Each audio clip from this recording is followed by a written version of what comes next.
Hey, how's it going? Oh, sorry, looks like my cam's off. Y'all bear with me. Little technical issues here. Bear with me, but in the meantime, if you are here, hit the like button, like, share, subscribe, tag anybody on this discussion. Y'all know the drill. Y'all know the drill. So bear with me as I get things going.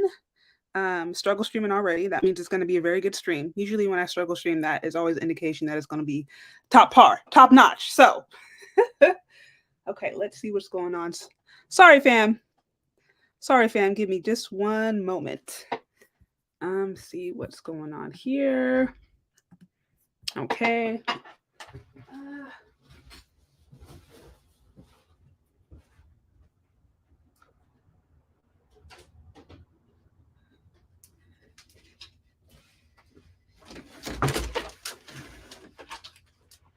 All right.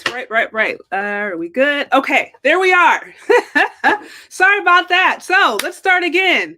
Hey, everybody. Happy Thursday. Thank you for being here. Shout out to you for being here.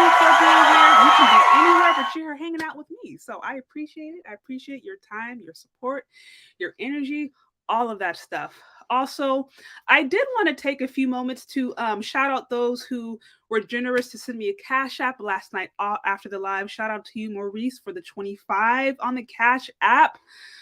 Also, shout out to you, Raheem, for the 10 I saw come through. It says for great content. Shout out to you, Barry Hamilton. Also, Tony, I think you sent that during the last live. But again, thank you guys just for showing support.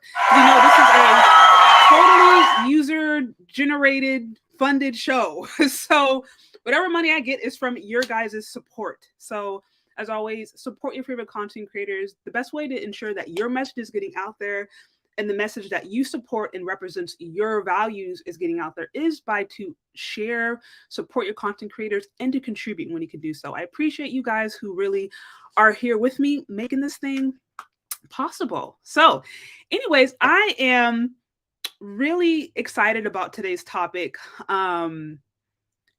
Just wife life, femininity, and especially how a woman can prepare themselves to actually be wives is a topic that I'm very passionate about. And I know when it comes to the topic of the box, right, or virginity, and really how a woman should treat her body, it's very controversial.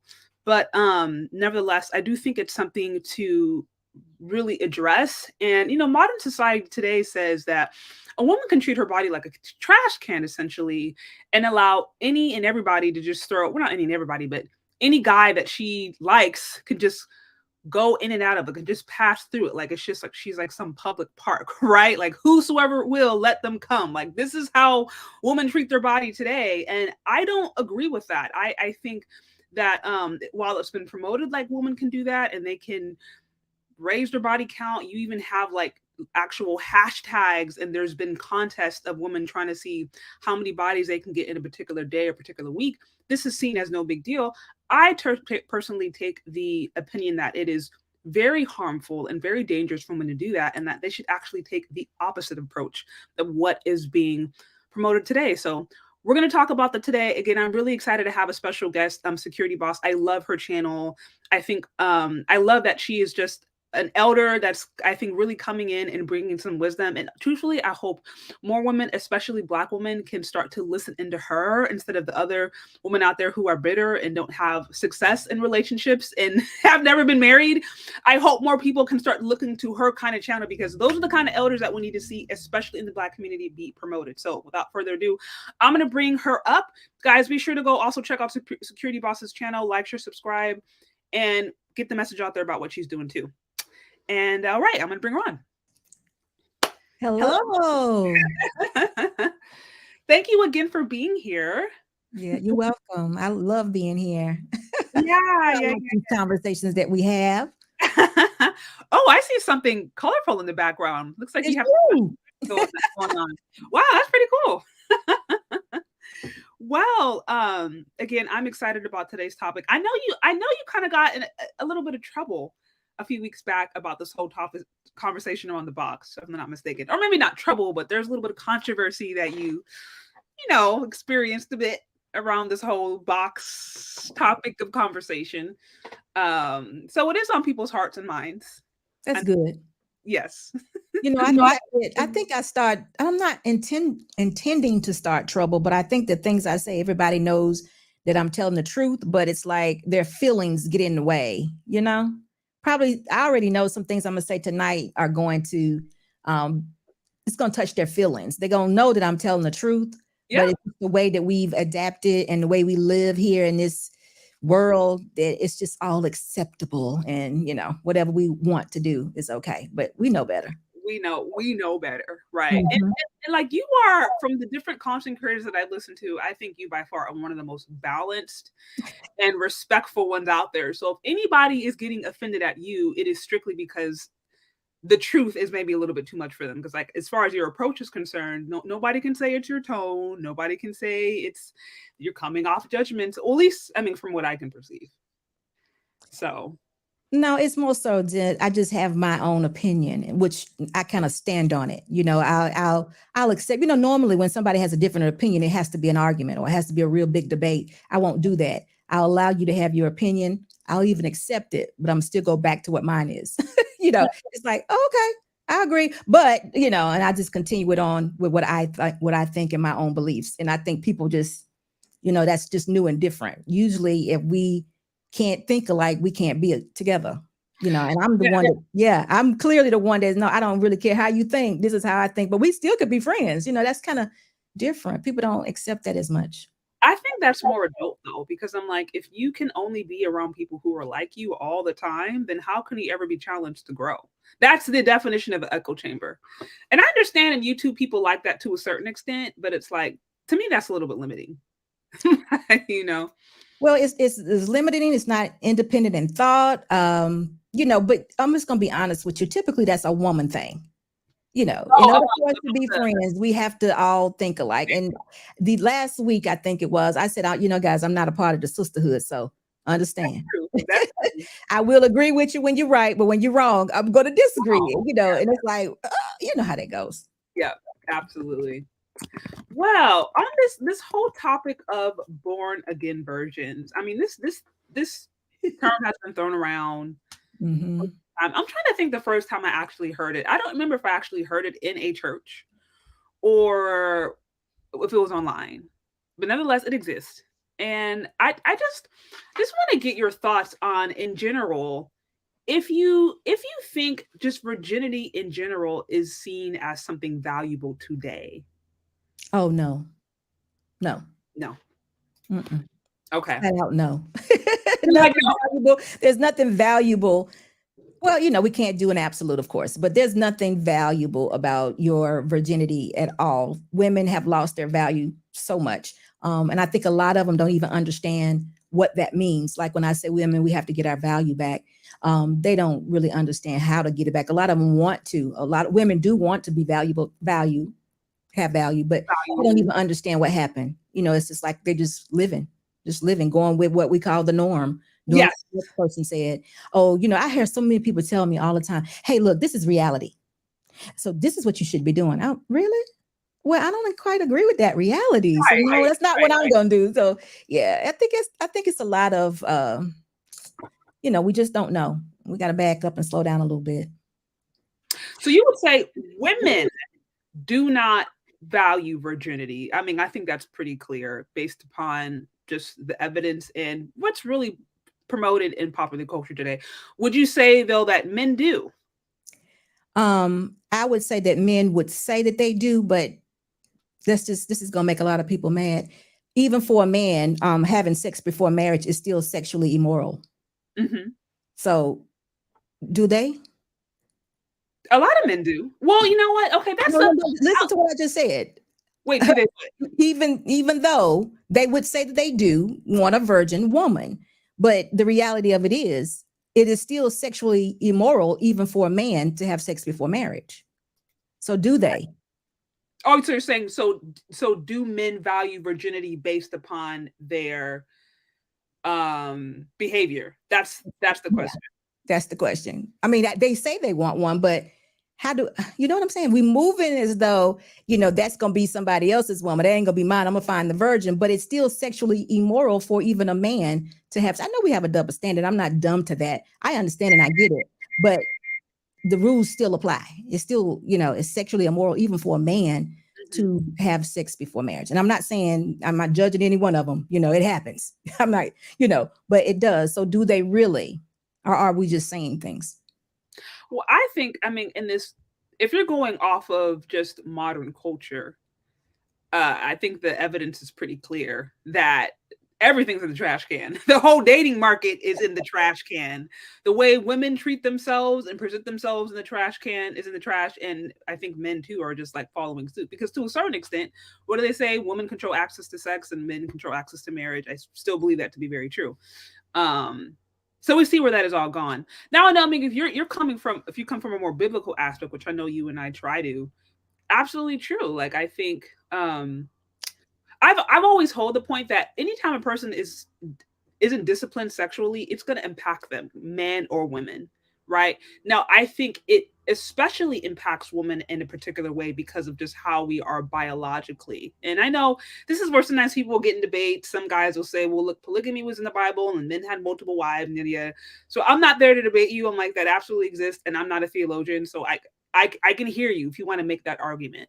But I'm just saying, as far as at least today in the West, in this system where you have one man and one woman who can be married legally, and then you have the implications, especially for women, of different men going in and out of their body before they walk down the aisle. I'm like, strictly from a biological standpoint, let alone emotional, spiritual, that's going to impact her. And it usually does negatively. And that's the stuff that I really take issue with, because it's like it's shoved down our throats as women.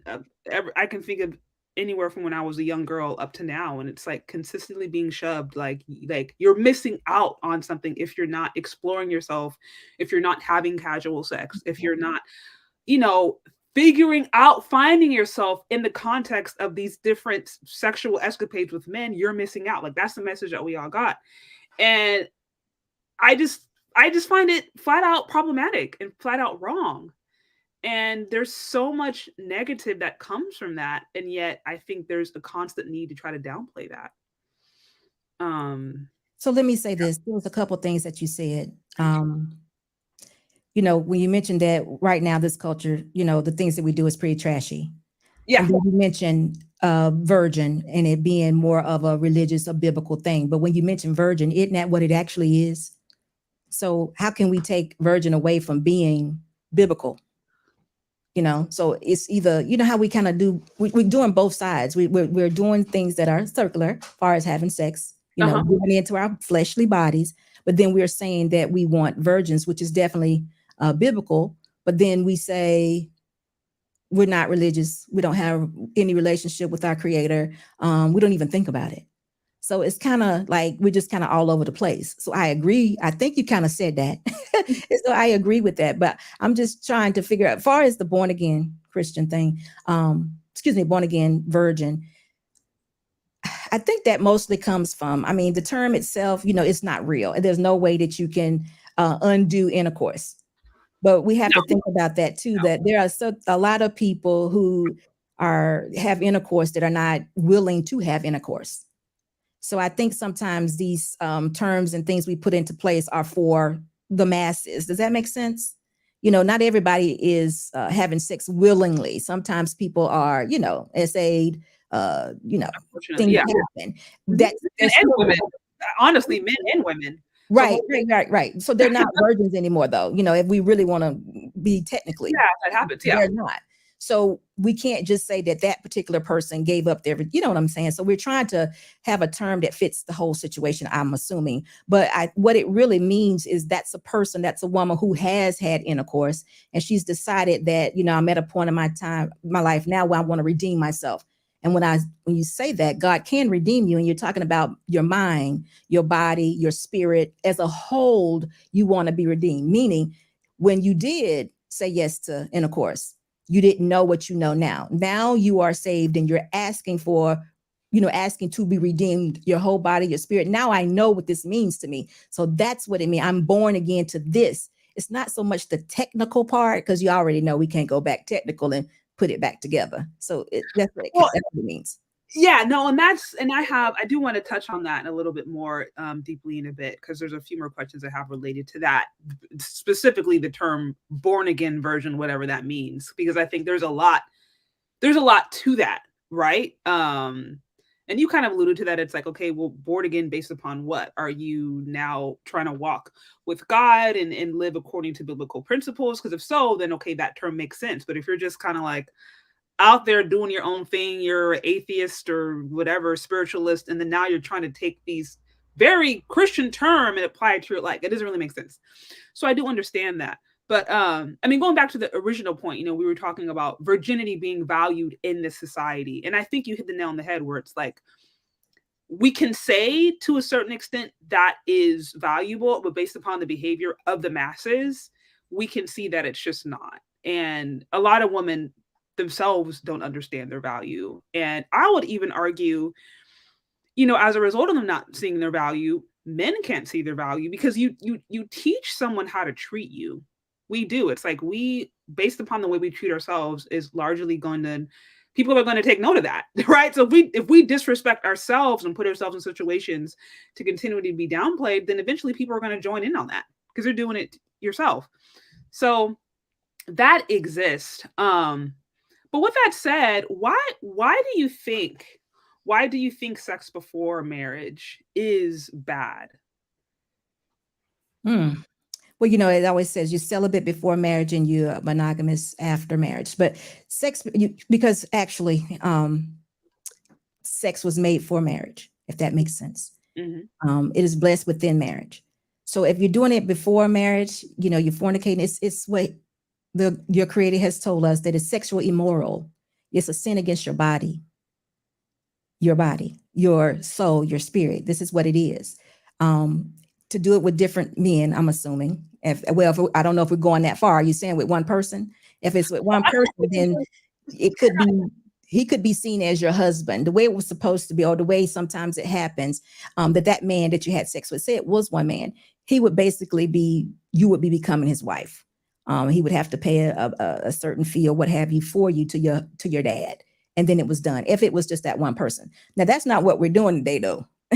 Now they're liberated, so they're going through several situations, which is sexually immoral, and it's making them, they can't think. And you know what? There are certain chemicals and things that go on when you have sex. Now everybody knows that. And I think we kidding ourselves to think that we can make conscious decisions, good decisions, and be sexually active with different people. That can't happen. So where I got in trouble, and I'm still getting in trouble for it, is I tell women, even if they had sex before, to preserve themselves until marriage. At first, I've said preserve, preserve yourself into the promise of marriage. I have totally moved that back. Wait until you actually going down the aisle and getting the nuptials and the night of. Don't do it. Just hold out. This is the way you'll find out if this man has the same belief system as you. He's sincere about what you're doing, and y'all can actually become one together. Otherwise, you women, it's very traumatic. It could be very traumatic that a woman gets with a man and she's, giving herself to him, and we may have other, more kids that we don't want. There could be trauma that's with it we don't want. And it's just sex is very powerful, but it's made to be done within marriage to procreate. That's why it's good. It's not made to do the way we've been doing it. So a couple of things, because what I was alluding to, first of all, I agree, right? Where there's obviously good and healthy aspects of intercourse, right? Case in point, being able to have kids, like that's where kids come from. So that's very important. I know in the church setting or in spiritual settings, a lot of times you'll hear, just don't do it. We were talking about this earlier before we went live, where it's just, you may hear, okay, just don't do it, or it's bad, but you won't hear why. People, and I think young girls in particular, won't hear, well, why is it bad? What's the big deal about, being with a man or being with multiple men beforehand? What if I'm just trying to find myself? What if I want to figure out what kind of partner I like? What if I want to find, because what I'll hear a lot of times is, well, how do I know if this guy is a good fit for me? How do I know if I like the way he does it? How do I know this? And so women will go and they'll increase their body count as a way of trying to figure out what style of intercourse do they like, and this is a really popular idea. Now, I mean, I know of one friend in particular who unfortunately had a very, very traumatic divorce, um, and all kind of different things, but similar situation. She had a high body count, and then she kind of met a guy, and they got married in a week. It was like a bit of a shotgun wedding, so the whole situation was kind of crazy. But she had all these partners, and fast forward, she's with her husband now, and she was totally unsatisfied on like all levels. She was she's like, the size isn't right. They just weren't connecting, all these different things. But it was like, part of the issue was, I mean, first of all, she met this guy and got married within a couple of days. So that just was crazy. But second of all, it was like, now there was all these other partners. There was all these other people that she was comparing this person with. And I've always said, it's like, first of all, I think a big challenge with having all of these bodies before marriage is you're going to be comparing your husband to every single person that you've been with beforehand. You're going to be doing it. And so it's like, how can you now try to be satisfied with this one person for the rest of your life when now you're thinking about that person, that person, that person, that person? And then especially if you're going out and having girls trips, or you're going and being with guys who they're like professionals in their craft, or they're womanizers. So they've had a lot of time to perfect certain tricks or certain things. And it's like, you might have one of the best quote unquote experiences physically with a F boy. And then now you're getting with your husband, and it's like, it's going to take time for you and him to develop your own rhythm. But it's like, again, it's just, I think you're developing an incredibly unhealthy appetite. And then, not to mention some of the physiological things. I mean, I don't know if you want to explain this to the audience, but I know that you were explaining something physically earlier before you went live about the way women actually are impacted biologically when the first time they do have a partner. And there's some stuff I kind of want to bring up too in a bit that I think kind of speaks to this. It's several partners. Once they had several partners, their trust, the hypothalamus releases chemicals, and the trust within you, what trust actually means, the togetherness that you have, or the intimacy that you would have with your husband, it diminishes, because this is exactly what that young lady has described. Because a marriage is not about sex. Yeah. Your husband is not about how well he performs. Because what if something were to happen and he can't perform? Do you look up and be like, you know what? Oh, should I have married you? Whoever was so much better than you. There's so much more. Intimacy is so much more than the intercourse part of life. I mean, it's sad. But you know what? I can almost say that was her punishment for her wild days.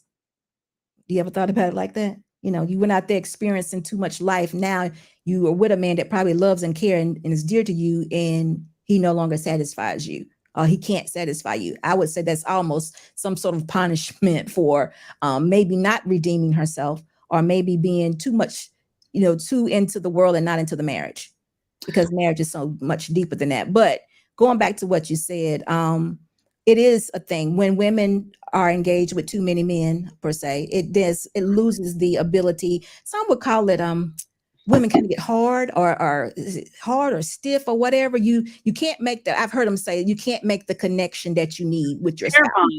Yeah. You can't make that connection, because the intimacy and the ability to trust, it goes out the window, because of all of the chemicals that have been released to the ones that you didn't want. But do you know something? We've seen couples that just act crazy, men and women. And we've also heard of something called post ejaculation clarity. I'm sorry. But anyway, we've heard of that before, and it is a real thing. Men experience it their way, and women experience it their way also. But what I'm trying to say is those are chemical release, and those are the same things that, if not done in a way that you are pursuing a relationship with Christ, with God, your creator, it could be dangerous. This is why we see people act out. You know, this is why a woman that supposedly loves a man can turn around and run over him with a van or shoot him, and you be like, "What?" Just and then she'll break down and cry, and you be like, "Wait a minute." You're like, yeah, it's like they're. I've alluded to this before, and no, you finish because I'm going to bring up, I think, something that No, kind no, no. Listen, we're having a conversation. Whatever you want to say. When I start talking about this, it gets crazy. I see it, though. I you see see it. it. I'm like, oh my God. She like one moment she just loves him, and then you know what? We used to work in an area, and it was so funny. It was this couple. My husband and I. We have a security firm, right? So, we did residential security, and all Did day something get long it was like a frozen for a holiday. second? I'm sorry. Oh, it looks like okay. Internet kind of is freezing up a bit. Oh, your internet froze up a bit. Me? Oh, okay. How about now? We good? Okay, yeah, you're good. Okay, so listen, we did residential security, and we got a call of this couple that was just like going crazy the whole day, drinking and just having a good old time, right? But arguing and fussing amongst themselves. Okay. So we had this little thing we said after 12 o'clock is when things always just jump off and go crazy. So for sure, after midnight, all the little arguing and bickering escalated, and she finally stabbed him. And when she stabbed him and saw the blood, she was like, "Oh my God, I love you so much. Oh my God."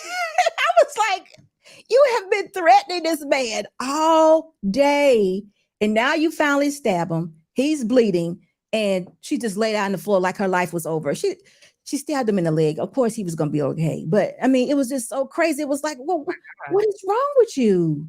But that's what you get because you are doing something and it's not, how can I say it? It's not guided in the right direction.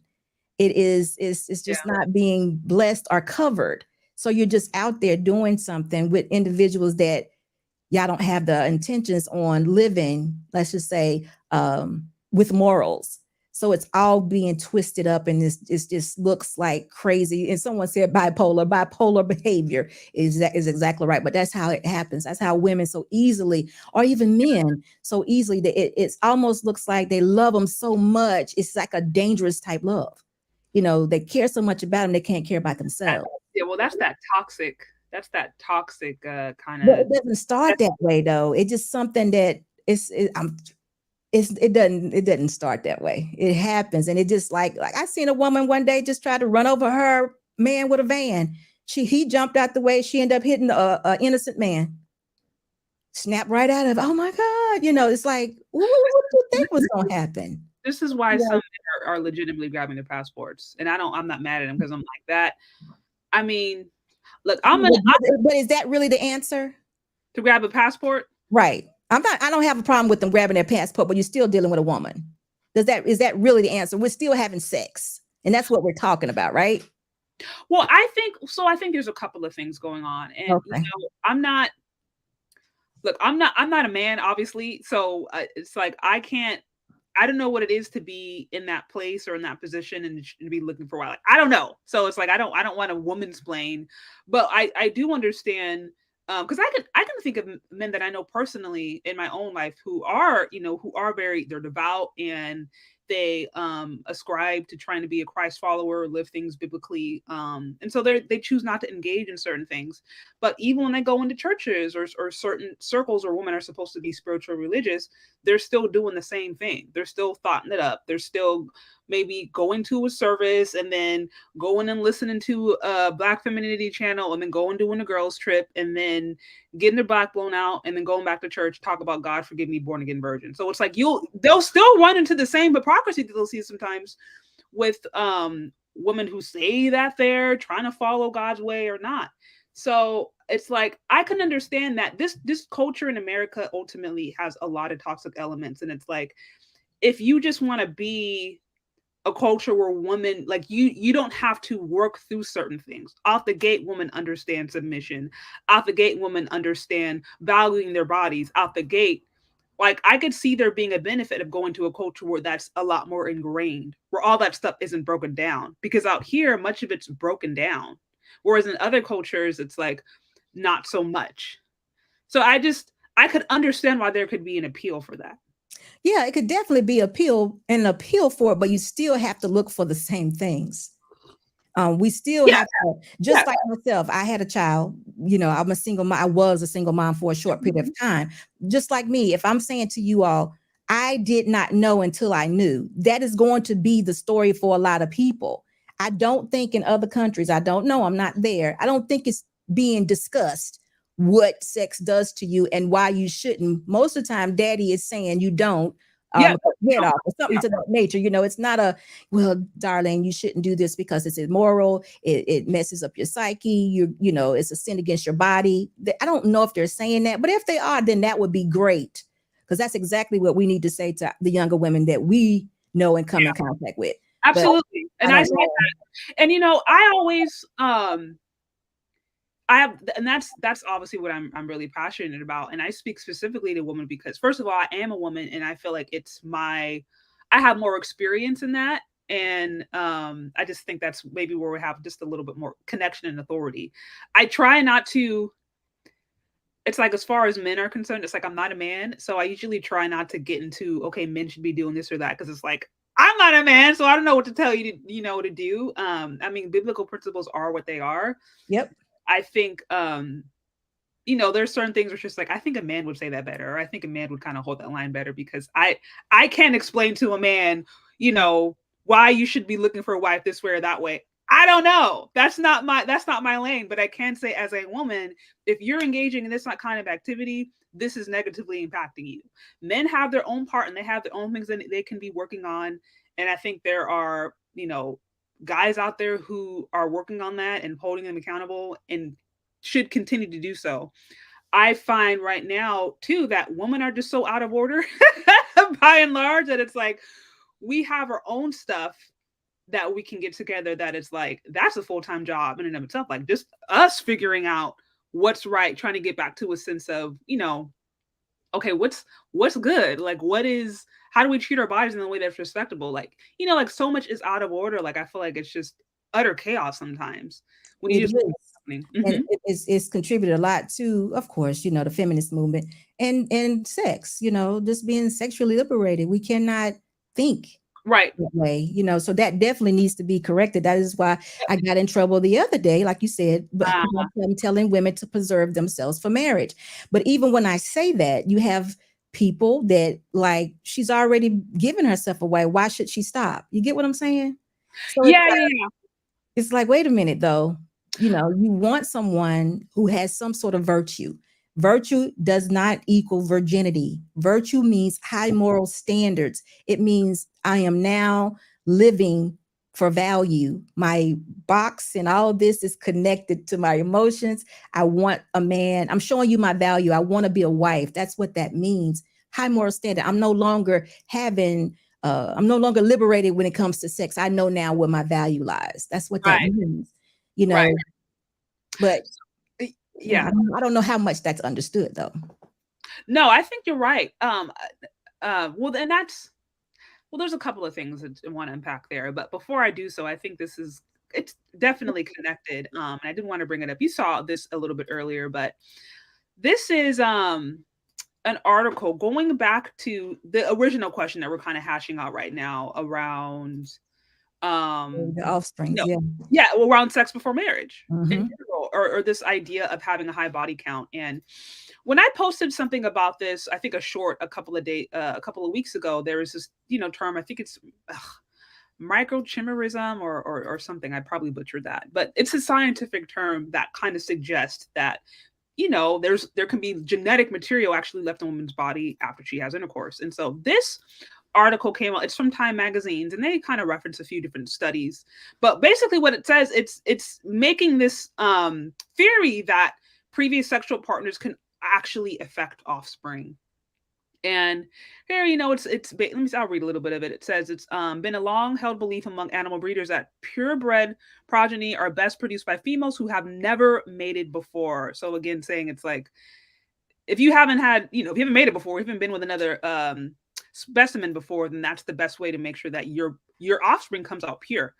Says in breeding, it's been a long-standing practice, even though there has never been much science to back it up. Now, however, Researchers at University of New South Wales in Australia believe that may finally have some evidence to give that notion some scientific support. Working with flies, Angela Crean, a research fellow at the Evolution and Ecology Research Center, picked up on her mentor's work of looking at how male factors can influence offspring outside of the DNA semen. So again, it's essentially saying that there's some scientific evidence that might be suggesting that again the amount of sexual partners that a woman has can actually directly impact future children and offspring. Let's see, even if I go about bottom where it kind of breaks this down. Yeah, it went on to say even the size, one partner, bigger, healthier children possibly, and then it Yeah, even about premature children. So that's a big deal. When you think about it, sharing that is very good because maybe it will make some people think. actually think, yeah. Yeah, it might. It might. So let me see if I can go on a little bit. It says, okay, the genetics test showed that even though the second male fertilized the eggs, the offspring size was determined by the condition of the first male. She says of her findings published in the journal Ecology Letters. The cool thing is that the non-genetic effects we are seeing are not necessarily tied to the fertilization itself. It says cool or really disturbing, but the implication of the study are that any mates a female has had may leave some legacy in the form of physical or other traits that are carried in the semen, but not the DNA containing sperm, that could show up in future offspring with another mate. So again, yeah, call it microchimerism. Really, at the end of the day, it is again suggesting that these aren't just some fairy tale ideas that we just grab from the Bible or are trying to push, right? There is scientific evidence to suggest that the amount of bodies that a woman has, not only can it stay within her body, it can directly impact future offspring. And Have you ever heard of like people saying, "God, you look like the you look like the guy my mom used to." Yeah, it's like, oh, this is I never thought of it that way. And to be clear, I know they said the evidence there is still inconclusive, right? They're basically saying there's still some more research that needs to be done, but I mean, I think a lot of those old wise tales that we've heard, that great grandma used to have, yeah. there's truth to that. And they even alluded to it at the beginning, where they're just like breeders have known, people who breed animals, whatever, they've known that it's better for the female specimen to not have all these bodies because they have, I guess, better offspring that way. And You know what, though? I bet they even know more than they're letting on because I bet you. Because when you talk about incest, they can tell you exactly what happened with incest.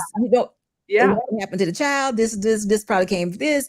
So if they can determine that, then they probably can determine a lot more. Well, inclusive means nothing. They probably just don't want to hang their hat on it. I think that. Don't blame me for it. I think that's what they're saying. Yes. So I thought that was crazy. Again, God knows if there will ever be in-depth studies related to that. I mean, we talked about this earlier. I don't think there's really incentive to do so because this culture, especially as far as women are concerned, women are sexually liberated. So why would you put out scientific evidence to show that sexual liberation is actually negatively impacting you? But I have long held the belief that it's negatively impacting women. If for no other reason, look at the results of the culture, right? Marriage rates are low, single parent households, STDs. And then at the same time, it's like, as a result of all that kind of different stuff, now you have less people to a certain extent wanting to get in the marriage or wanting to commit because they're like, this is just drama. Like, I don't want nothing to do with it. So it just seems like sexual liberation has caused more problems than it supposedly was supposed to have solved. It's making everybody crazy. Yeah. Crazy. Act out. They don't know, the purpose of it. They're just doing it because someone said you're able to do it now. And it's just going on and on. Right. And nobody cares about being moral, I don't think. No. Until they get a certain age and then they decide they want to be, with one man or what have you and get married. And by that time, it's so many possibly other men that have left an imprint. Now that person is off. We see it all the time, but we just never know why. Things happen. We just never know. Could this be associated? Is this real? Is this spiritual, or is this just how this person is behaving? Yeah, Yeah. You never know. Absolutely. Absolutely. Um, so yeah, so that's one thing. Now there's kind of on to this idea because you touched upon this earlier, but there's another tweet that I wanted to bring up that I think kind of speaks to this idea of okay, born again version, right? Whatever the French toast that actually means. Now we know once you've actually once you've actually been with a man, there you're not going back from that. It's done. Right. Nevertheless, this term, especially in American culture, surprise surprise, where women are sexually liberated, now this term is a thing for some reason. Now I saw this tweet went viral a few weeks ago. I wanted to read it because I think it kind of speaks to this whole idea, right? It's from I have no idea who she is. I just know that the tweet went viral, and she has a cute picture of her and her hubby. It's really really cute. Black love, I'm all for it. But here it reads, when hubby and I got serious about courtship, I fasted and prayed and asked God to erase any ties to and memories of the men I had been with before my husband. I was not coming to our marriage bed with no prior activity. I wasn't coming to it ashamed or condemned either because I was made clean in Christ. However, I wanted to be able to come to my marriage bed with dignity or for our experience together to be unique to us. He was a virgin and I was not. But I didn't want that to be a hindrance to our sexual relationship. People forget that the marriage bed is undefiled. Also means both partners have no sexual ties, including memories to any other person, past and present. So I prayed and consecrated myself. I'm grateful that God erased everything, not a single recollection. I wanted to have nothing and nobody to compare him to. Part of the reason marriages get in trouble is when couples aren't sexually satisfied due to measuring their spouse against previous partners. Agreed, agreed. Comparison is truly the thief of all joy, including the joy of coming together as one. No pun intended. Here's the deal. Sex is learned behavior. That means you have to learn your spouse, and you will never truly do that living the memories of previous partners before your spouse. If you're desiring marriage and you were intimate with someone who wasn't your spouse, pray about the memories and details of that experience to be removed from your heart and spirit. So I think that perfectly sums up the idea of, I guess, being a born again version, at least from a biblical standpoint. And you alluded to this before.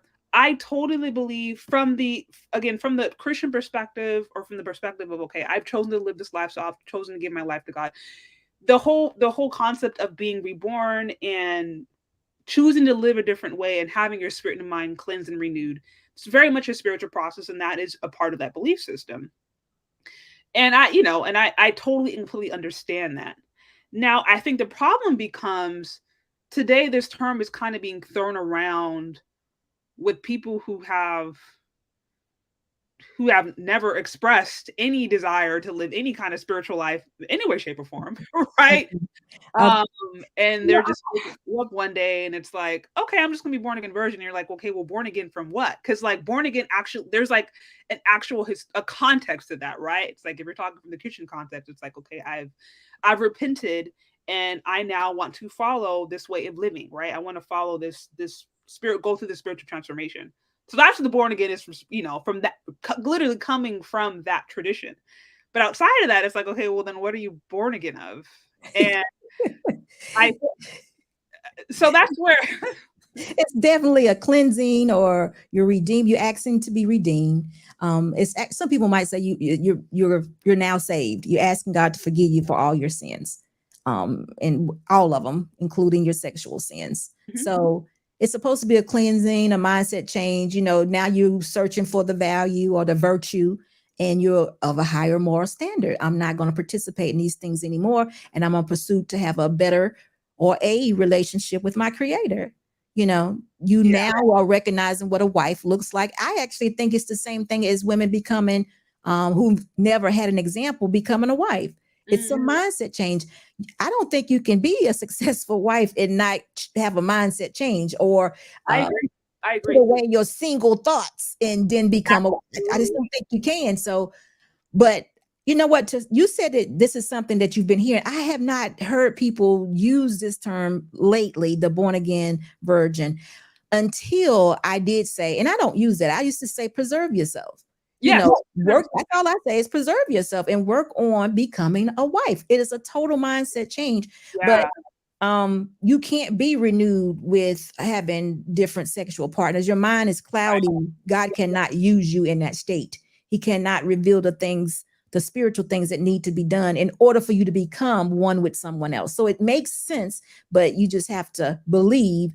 And it requires walking things out. I don't know how you do that without without having some sort of change. So, you Right. know, Well, and I think you said born. What was I saw a born again version of thought. I'm like, born again virgin thought. version of thought. So see, obviously they don't believe, they don't believe that a woman is willing to do that. But I do think that there are women that can and will do it. Well, I think, real quick, I want to acknowledge. I know I saw another super chat too. I want to read. Eugene Steele says, when a spouse compares his or her sexual experience to others, that's when complaints and cheating can arise. Absolutely. Also, D. Coldest Jenkins with the 5. It says, women can't pair bond after too many partners. Black men must be selfish and get passports. Good black men don't want Pookie and Ray Ray and them leftovers. We deserve better.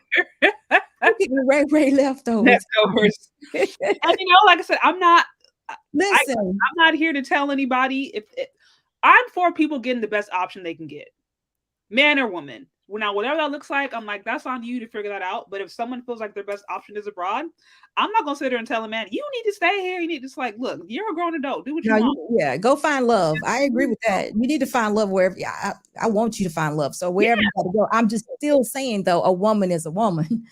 Things still can just be smart about what you're doing. Smart. I got a question. We often just always talk about Pookie and Ray Ray.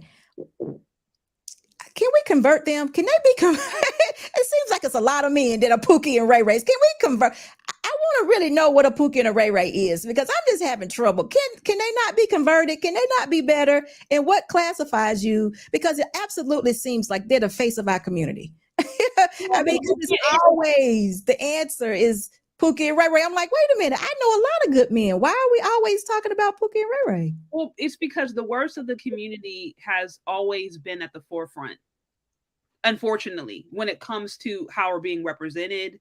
And there's historical context for it, right? Where it's like, if you think of media and you think of Hollywood, like the earliest shows in Hollywood were minstrel shows. They were made popular by taking the worst aspects of Black culture, slave culture, and then making it popular around the world. That's how Hollywood now is what it is. So it's like there's always been a market for making Black people look horrible, right? As far as entertainment value. And I think to a certain extent that still exists today. So when I go online and I see Black women twerking on tables or baby boys or getting in fights and it goes viral and it has 5, 6, 7 million views, and then instead we're sitting here, you and I are sitting here talking, or a Black woman, maybe posting the picture with her Black husband and Black kids, and you see like 3 likes. There's a bit of a culture to this. And I think also too, if you go back to the 80-20 rule, I think the reason the Pookie and the Ray Rays get so much pushback is because of the 80-20 rule, right? Where it's like the hypergamous nature of women is to go after a really select group of men. Mm-hmm. And statistically, it is a smaller percentage of men who are creating a lot of broken households.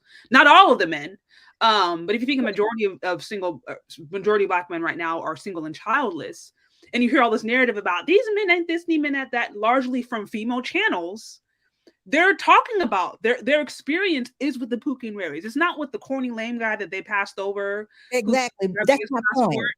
That was my point. Don't you think Pookie has a purpose? Don't you think Pookie has his woman? No, he don't. Pookie's got woman. That's the issue. And they're mad online. The woman twerking and Pookie seem like they just fit. So why do we bother these people? Why do we? They seem like, listen, the woman twerking should not have the high value man. Am I right? No, so she shouldn't. Somebody, exactly. So if we're talking about hypergamy, Pookie is probably the one that best fit her mindset, and they probably fit well together.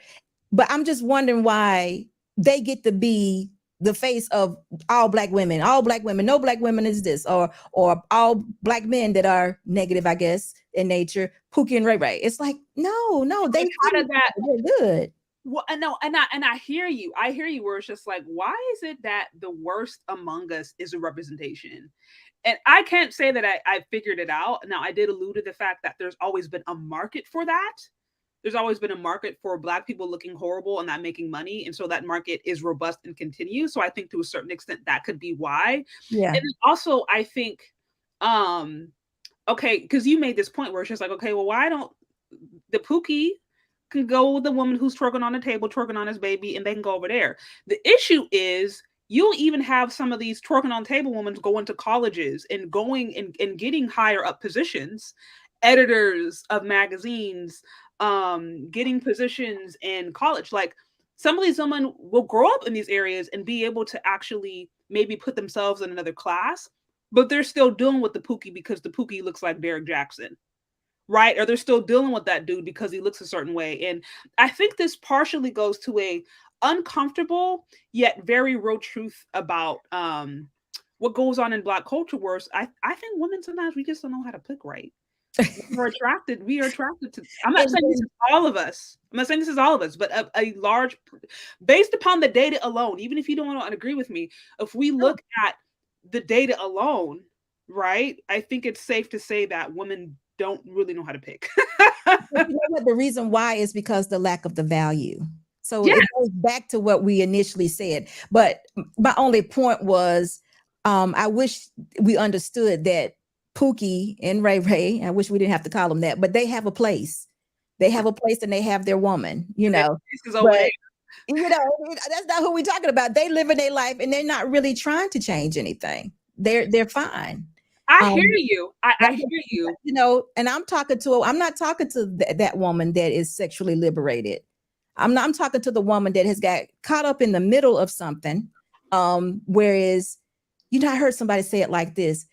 They begin to look so much alike. You get what I'm saying? You have this woman who is not sexually liberated, but she might be like, you know, this looks so much like the one that is, because she doesn't know any better, or because she's just trying to be normal or trying to fit in. That now it's like, okay, which one of those women are good? Is either one of them, or we are doing things that we have no business doing because we haven't been told what not to do.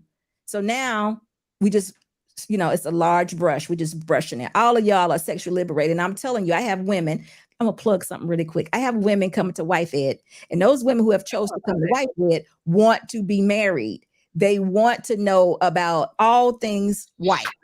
Out to Wife Ed. So where is this going on? Is this Patreon? Wife Ed starts on Friday the 24th. My first class is full. Oh my gosh, you have to. So is this going to be on YouTube, or where is this going to be? No, this is you know, it's going to be through, you know, StreamYard, of course, but I'm not going to post it like that. It's just women who have introduced Wife Ed. It's just women who want to be wives, and I'm just going to be breaking down the things you need to do. You know, the first class is going to be self-reflection. We're going to be serious and honest about who we are. And I got some people I got to send there. Yeah, we're gonna be in there talking about it because I so many women want to be wives, and it's like they can't say it.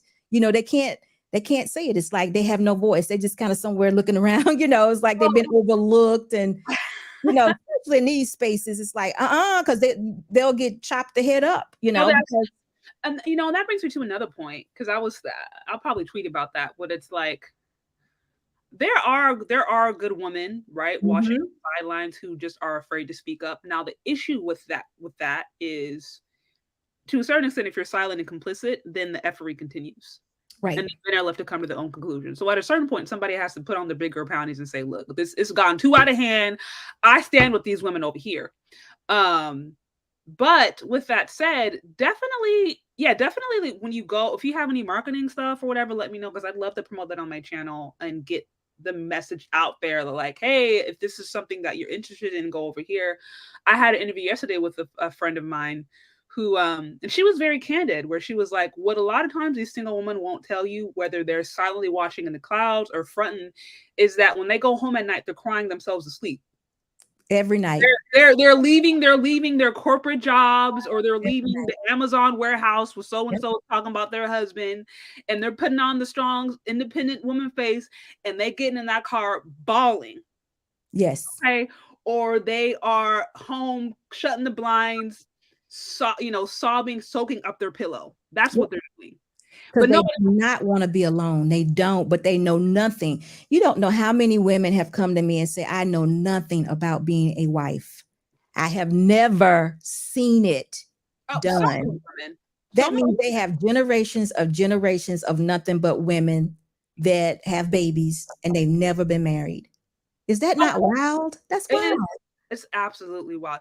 Real quick, I do want to acknowledge Real from Sapien. Thank you so much for the $49.99. It says wife life.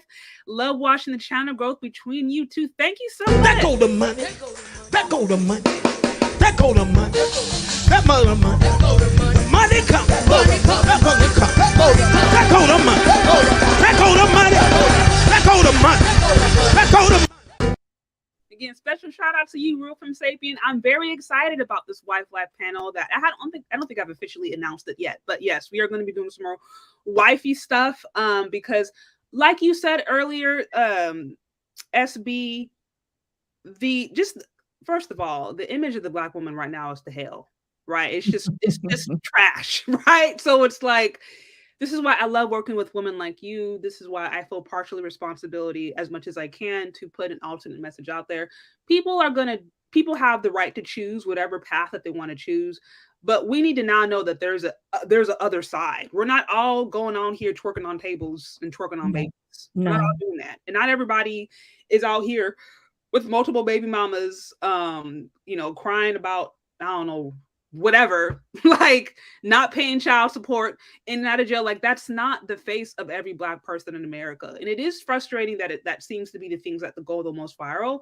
But this is why I say, look, let's support those who are actually promoting the message that you want. Because at the end of the day, if you're a person who's complaining that things aren't this or they're not that, but you're not supporting those who are doing the work, then you become a part of the problem, And not you specifically, I'm just saying in general. Oh no, I know. I got you. I just want everyone to have the right information. Absolutely. I just think that it's just we're just so easily swayed as a community. We're easily swayed. We don't look for the information. Our belief system is probably null and void. We just do whatever we call normal or what makes us feel good. We just give in to our fleshy desires so much that if somebody tells us that they identify as a dog, we will be like, oh, okay, that's okay. Go ahead. You know what? No, y'all, he can't. That's not right. We're just not gonna.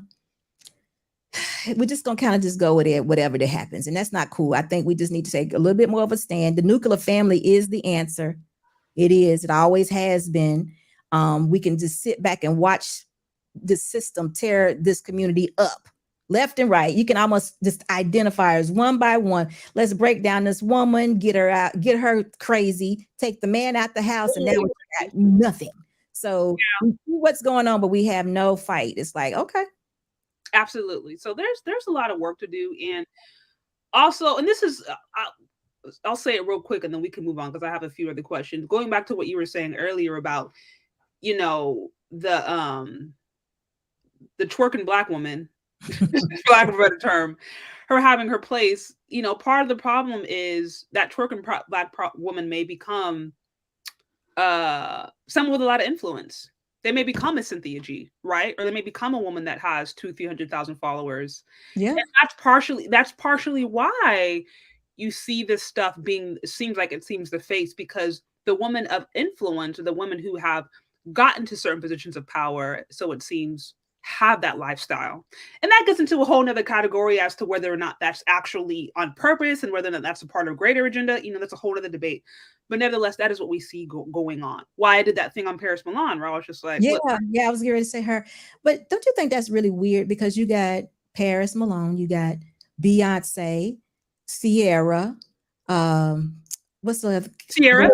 Yeah, no, another one, the little like Cardi B. Several of them, all of them are telling you how you don't need a man, and they all have husbands.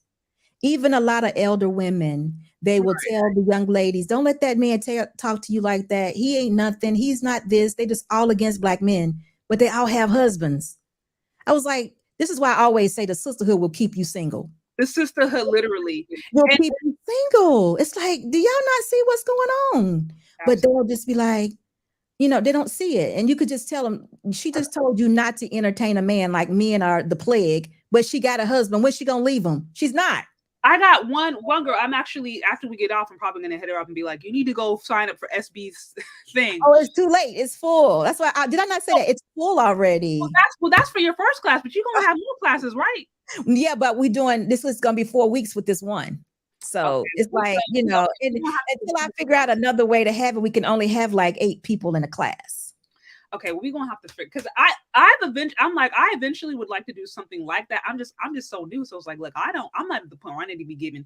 You've been married almost 3 decades. So I'm like, we need to get people who've been actually doing it to be running the classes. I'm gonna be there taking notes. Give me a few years and maybe I can go and co-lead something.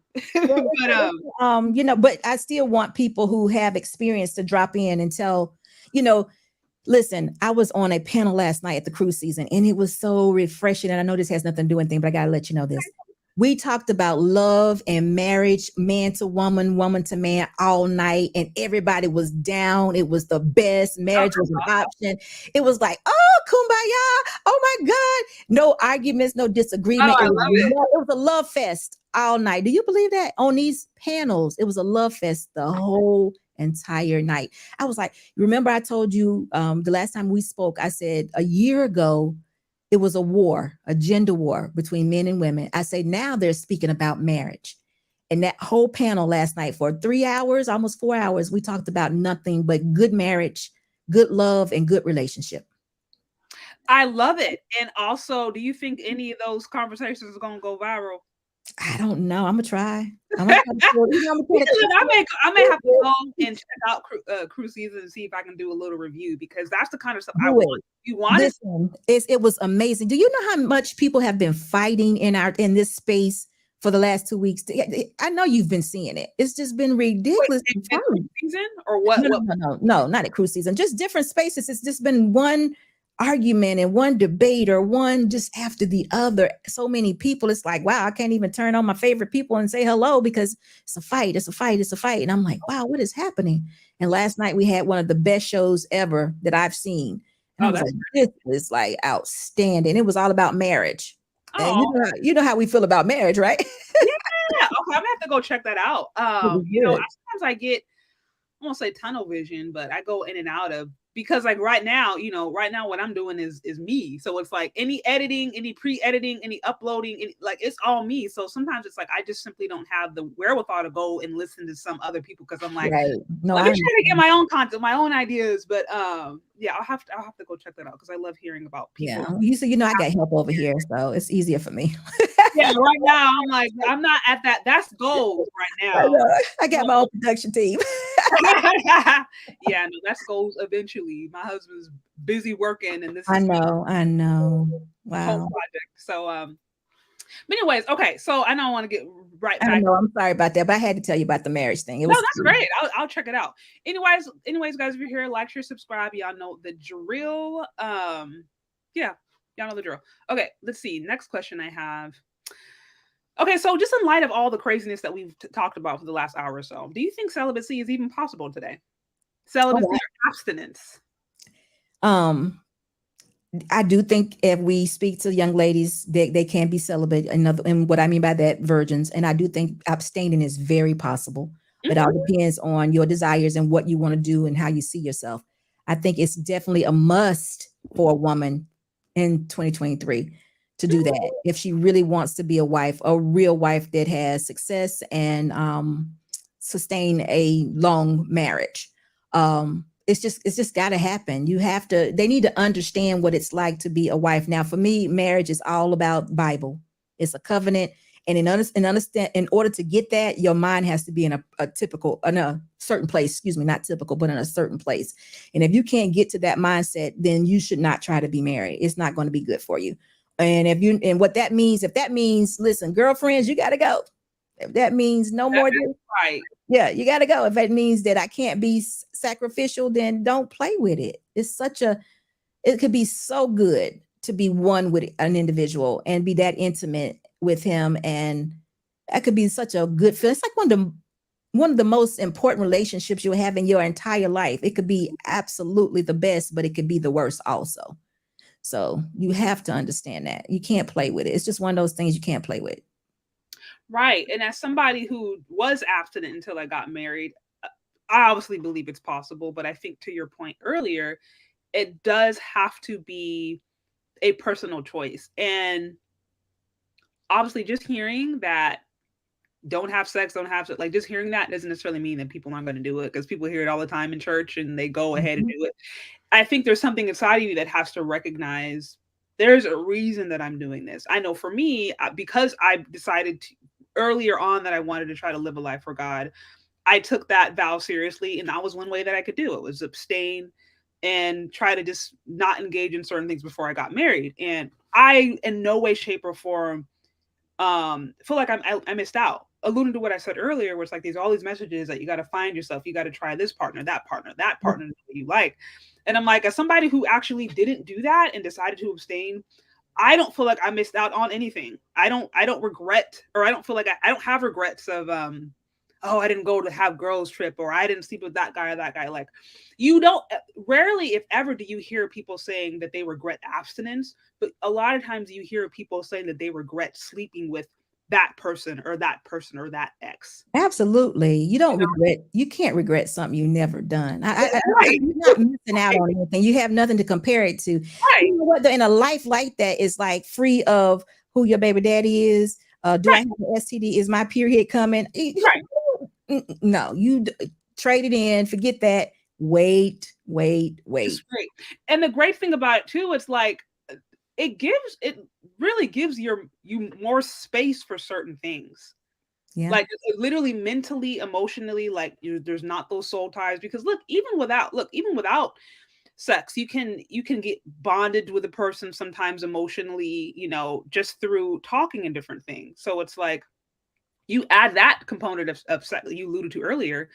It's like, it's just so much more complicated. So when you remove that from the equation, I think life truthfully just becomes so much more simple. Not saying everything is great. And also what I'm not saying is that if you do abstain, or even if you end up being celibate for a certain amount of time, it don't mean that all of a sudden you gonna pray Ciara's prayer and get a Russell Wilson, right? It don't mean that you gonna, oh no, if you're Pookie equivalent, then you get him. But it's just different. You get whoever you're supposed to have. Right. You know what I'm saying? You have to still have a clear mind into going into this. You still have to know that my purpose job is to be a wife, is to be a helpmate. I need to fulfill that so I can be covered, so I can be in the will of God, be blessed at this.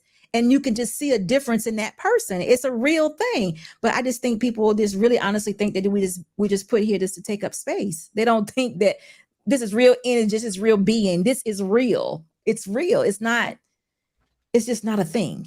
And again, I don't expect people who are non-believers to actually hear and understand what I'm saying. So, Well, I say it as, I'm not in the business of trying to convince people. I think people have to go on their own journey and figure out what works and why. And it has to be true to them, because if it's not true to them, then it won't last. But I do believe people should have options, and they should be able to hear both sides. And, I think just, even if you want to take it from a scientific standpoint, obviously there's more benefits from not engaging in something that could potentially give you unwanted pregnancies or STDs. Or microchiserisms, whatever that word is, or all the emotional bond ties. There's obviously more benefits, at the very least scientifically, for being disciplined in that area. That's a big deal, Sade. That's a big deal to what I tell women. I tell a lot of people, just look up, take it so serious, take your life so serious that you look up on someone and say, that one right there could be the death of me. If I, isn't it not the truth? If I sleep, no, that's true. That's true. This one could kill me. If you did that and you know your life depended on it, wouldn't it change your thought process just a little bit? You said that one could be, that's kind of morbid, but that's true.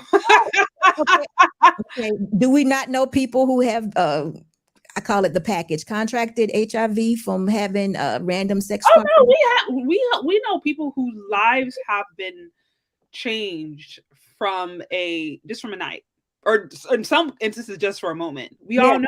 Yeah. And I'm not talking about DV. I'm talking about sex. No, yeah, absolutely. No, absolutely.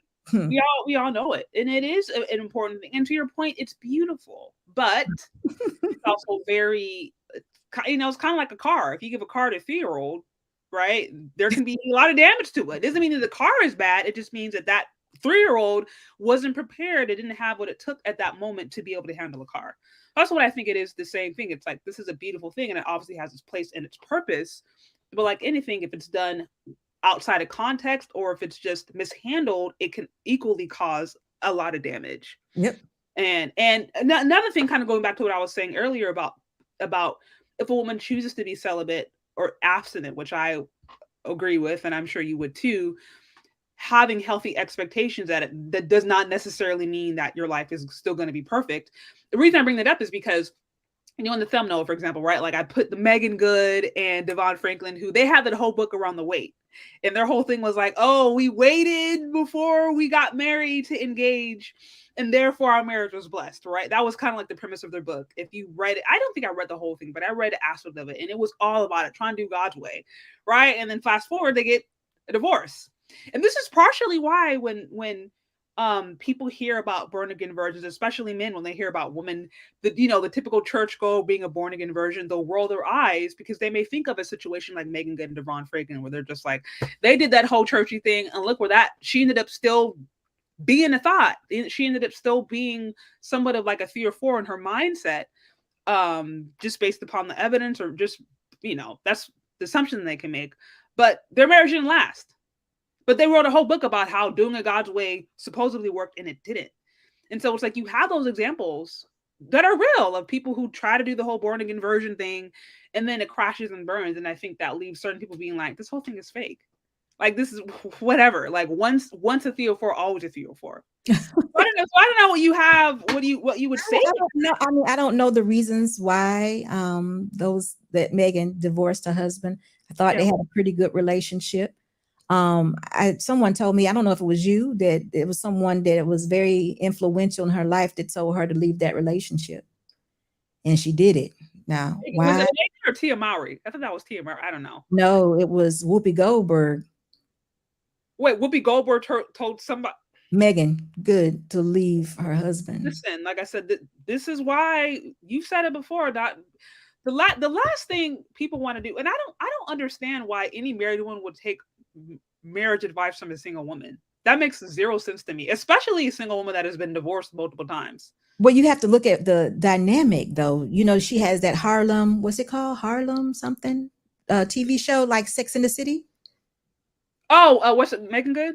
Yeah, Meaghan Good stars in the show is Harlem something, which is produced or founded or what have you by Whoopi Goldberg. And if she has, like, if she's living 2 desires, one desire is the wife, and then remember, she just gave in to her desires, her flesh. And if that woman, who she probably maybe idolizes because of the way she lives in her life and all the accomplishments, she was foolish to go discuss anything with her. But if she did do this, Whoopi would have told her to leave him. You've heard Whoopi say things that are so, I would never tell a woman or a man to leave their divorce, to divorce their spouse. That is such a big deal. You don't know what's going on in someone's house. Yep. You don't know. Yeah, absolutely. No clue. But like you said, she would probably be a part of the sisterhood, because you said she's had, I don't know how many husbands, Whoopi. And if she actually did that, this is what they say. I don't have time for no BS. This is your husband. What do you mean? All you got is time for your husband. He's the one who came to you and said, I want to cover you. I want to marry you. I want to take care of you. You got time for that. And if you don't, you shouldn't have been in that position in the beginning. But we're not humble like that. So if she did, or was speaking into this young girl's ear, that young woman whom I never heard, mom, dad, I don't know anything about her background, she may have listened to her and divorced her husband.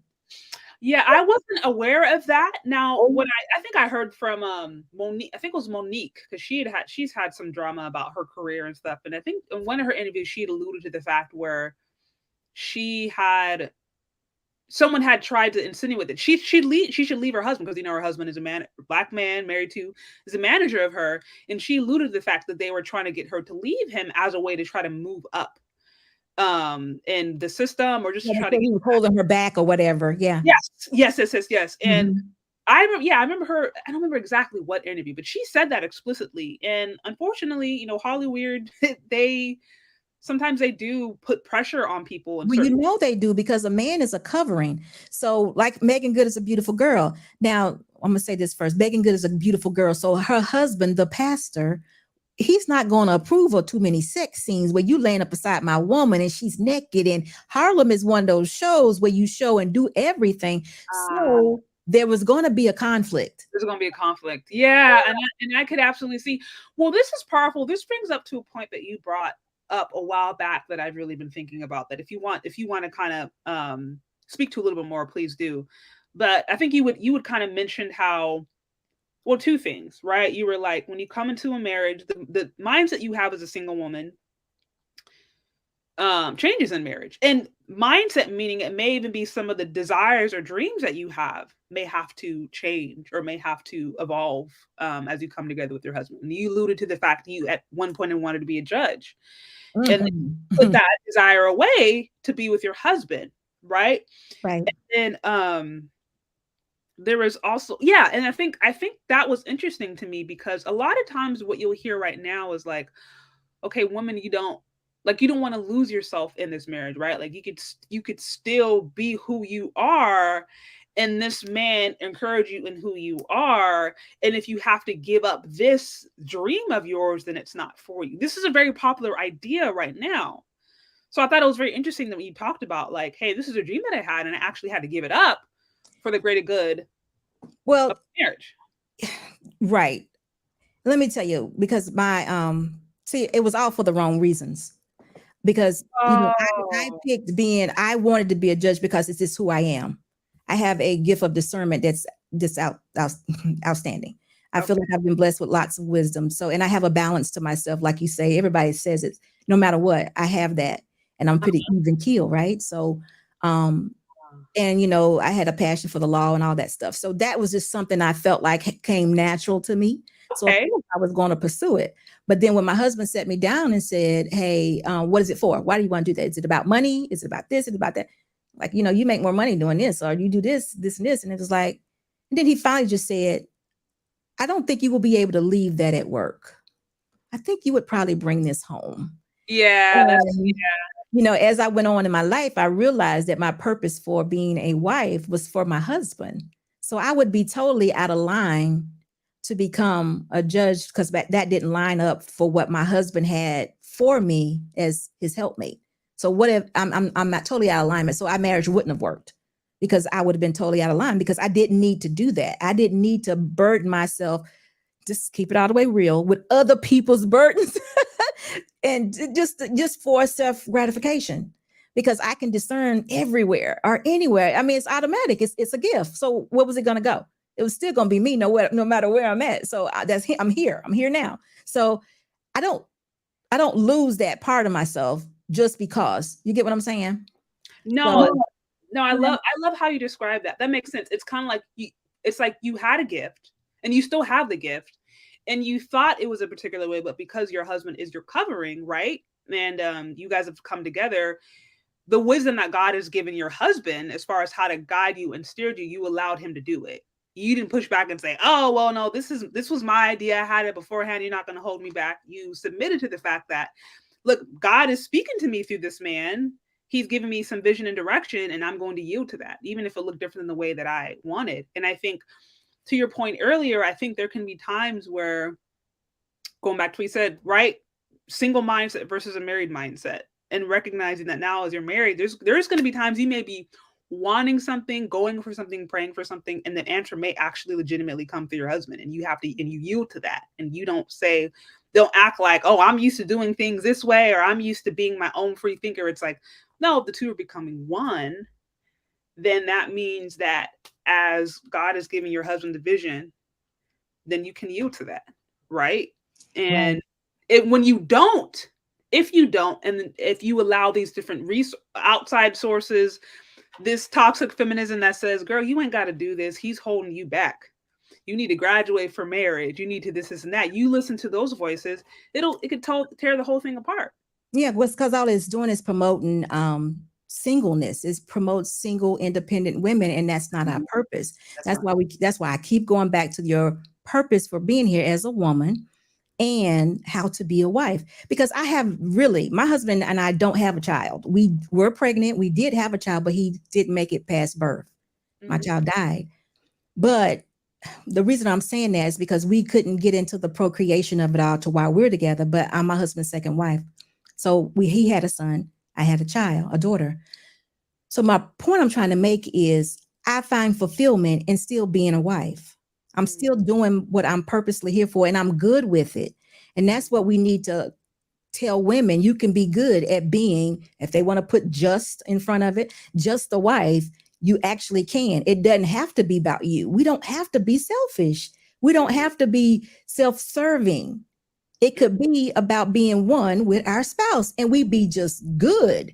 But for so long we just operated so out of order. It's like, what's right now? What's right now? And then the women will tell you, well, that's what you do. But that's not what I do. That's what works in your home. And I say, you know what? You are exactly right. But if you don't like what I'm saying, take it up to your creator. Go to him. He wrote it this way. Right. Men were in charge, were given authority and dominion way before we even got here. Yeah. So what, we can't change that. It's what it is. The men have authority. What's the problem with that? Oh, because what? He's not perfect. You seeing him at his norm? What? Right. Help the brother out. Don't kick him. Help him out. If you don't see him operating in the way you feel like he should or whatever, because check yourself out. You're not being that woman that God made either. Yeah. We're out of order. So out of orders. Yeah, that's a big thing. Yeah, it's so simple though. It's such a simple concept, but it's like, I'm not doing that. How do you like, I'm not doing that? I'm like, okay, whatever. Yes. Real quick, I want to acknowledge Albert Choice. It says both of you just had to go live. You just had to make me choose, just like choosing candy out of a store. That's hilarious. Thank you for the support. I appreciate it. Okay, let me see, because I had a few other questions and you're dropping a lot of wisdom. It's just something, Sade, that I think I'm going to continuously. It's such a simple concept. Now, I'm honestly telling you, I didn't see it this way in the beginning, but I kept getting, people kept telling me, like my husband and I went to church, of course, in the beginning of our relationship. And, sometimes people just speak life into you, and they would say certain things, and they would always speak life into my husband. They would always say, you're going to be a great man. You're going to do this and this and this. And I'd be like, oh, what about me? And they were like, you're going to be a wife. Oh, that's hilarious. No lie. This is a true story. And I'd be like, okay, I got that. I mean, yeah, that's what I do. I do that. I got it. I know how to cook, clean, all that. And that used to be exactly what I say. And then that was one time. The first time I didn't hear it. I couldn't receive it. I'm going to say it that way. I did not receive it. I heard him, but didn't receive it. The second time when someone told me, it's like it snapped and I woke up. It was like, oh. God was speaking to you. He gave you, that was the message. Because it was like, two people gonna say this again? What? So I started thinking about it, just trying to think, get the revelation of wife. I'm already a wife. And it just started, unveiling itself, or just became more real to me. And I started reading more about it and what happens and what this looks like. How is this supposed to be? And it was like, it clearly just states you Adam, and then God made Eve for the purpose of Adam. But when I say that, women flip their lids. When I say woman was made for the purpose of a man, it's like, can you say that again? What'd you say? Who yeah, no, that's a whole nother one. And then talks about where you get that from? It talks about woman being the glory. What was it? Woman being the glory of man, or something like that. And that's a whole other thing, because there's this idea going around right now where it's like, don't listen to women, right? And it's like, trust women, and it's like, I get it, because if you are to listen to a toxic, Jezebel kind of like woman, that's going to lead you to the road of hell, literally. I mean, there are scriptures that allude to that. And unfortunately, the representation of women, especially Black women right now in the West, the reputation is horrible. So it's like, I would never tell a man to listen to a woman that has no wisdom. But I think, unfortunately, it's like, if you just say a broad statement, don't listen to women, then if you are with a wise woman, just to yourself. You said God gave you the spirit of discernment. That's a gift that you have.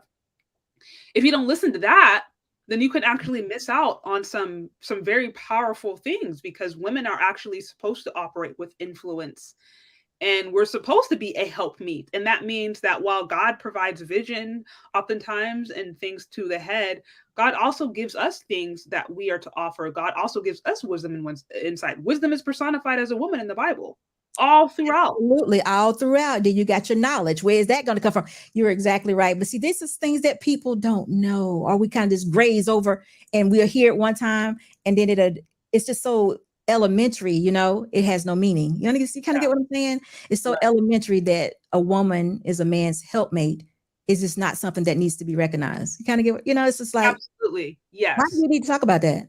Huh? That's your purpose, so. But that goes back to what you were saying. All that needs to be taught, because I think it changes and reframes the mindset on how things should be. It kind of starts molding your brain on how you're supposed to be.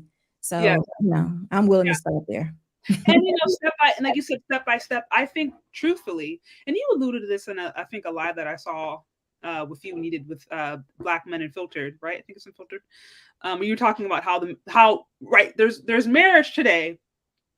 There's the business contract side of marriage, which I think is how you look at it if you're secular. And then what we're talking about is, I guess, the spiritual, the covenant, right? Coming at it from that angle. Yeah. And that's how I see it. Now, outside of that, if you're seeing it as a business contract, that's your right. But it's like, I wouldn't necessarily have any advice, because I don't know what that is. Like, I can't speak to seeing it in that way. And truthfully, people who say that they don't want to get married, it's like, I can understand that, because I'm like, unless you have a spiritual conviction on why it's important and the covenant area of it, then it's like getting married wouldn't make sense in the West. So it's like I understand that. But with that said, when you're thinking about marriage and you're thinking about covenant, I guess the revelation of that, or the example of that, has been so lost that it's hard to really understand some of these deeper concepts, because it's like, you're trying to do geometry, right? Or talk about geometry, and you're like, well, we haven't even done addition and subtraction yet. Like, we got to first learn how to add and subtract our numbers before we can get into the deeper concepts. And so I think that's kind of what's happening right now, is the idea of marriage and what it actually is supposed to mean has been so destroyed that people can't even fully rationalize, or people can't even fully understand what it could be, because all they've seen is destruction, or all they've seen is just mess, So there has to be that rebuilding.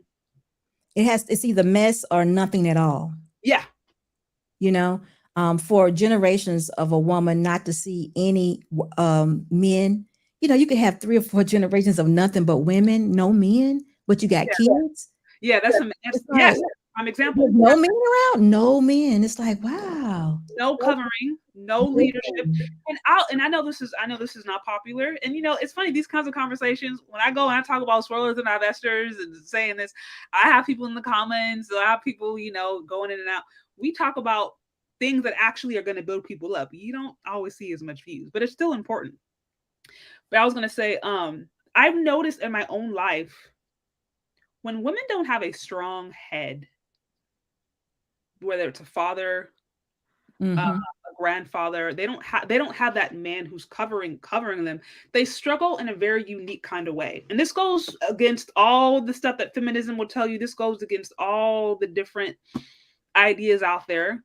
They'll tell you that this is a lie. Women can do things by themselves. But I have observed, even if they can pay their own bills and be basic functional adults, I just think there is a way that a woman struggles, and there's just going to be aspects of her personhood that are never fully succinct when they have that huge missing element, because it goes against the way that it's supposed to be created, the way that's supposed to be led. This is my opinion.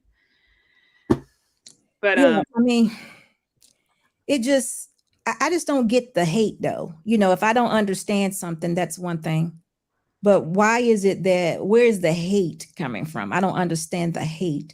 I mean, we have to know that not everyone is alike. Not every man is bad. We're not going to pretend that we don't see people in productive relationship and marriages. We go to school with different people. We go to college with different people. We look at TV, there's different people. We know that there are some productive relationships, but we still want to persistently put out that message that all Black men are degenerates, they're this, they're that, and I'm like, what? I mean, I don't think they understand what they don't understand what their role is, because that does tear our men down. Even though we know it's not true, it still is of effect. No one can sit and listen to someone belittle them every single day. What if these women have boy children? How is a woman raising a single woman raising a boy child that hates men? What message is he getting? Oh, it's at the state of chaos, which is why I said before, good women who have the ability, right, to speak up or do their part, and they don't, to a certain extent, it starts to feed into the problem.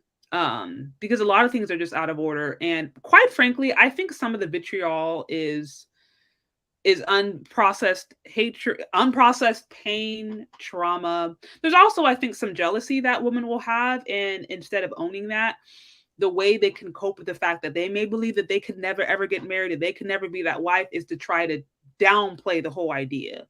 So I'm just going to try to say, well, these men aren't this, these men aren't that. Like, I'm going to reject them before they can reject me.